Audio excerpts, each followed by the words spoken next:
అందరికీ నమస్కారం. మనం ఈరోజు ఉబ్బసం అంటే ఆస్తమా. ఈ ఆస్తమా సమస్య వచ్చిన వాళ్ళకి చాలామందికి ఊపిరాడకుండా అసలు ఇబ్బంది పడుతూ ఉంటారు కదా. ఎంతో కష్టంగా ఉంటుంది శ్వాస తీసుకోవడానికి. ఇది ఒక శ్వాసకోశ సంబంధితమైన వ్యాధులుగా మనం నిర్ధారణ చేస్తాం.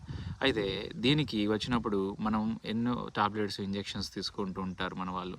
అయితే దీనికి సింపుల్గా ఆయుర్వేదంలో పరిష్కారం ఏముంది చూసుకున్నట్లయితే మనం విలేజ్ గ్రామాల్లో ఎక్కడైనా కనపడుతూ ఉంటుందండి జిల్లేడు తెల్లదైనా సరే మామూలుగా తెల్ల జిల్లేడు దొరికితే మంచిది, లేదా నీలి కలర్ పువ్వులు పూసి ఉంటుంది.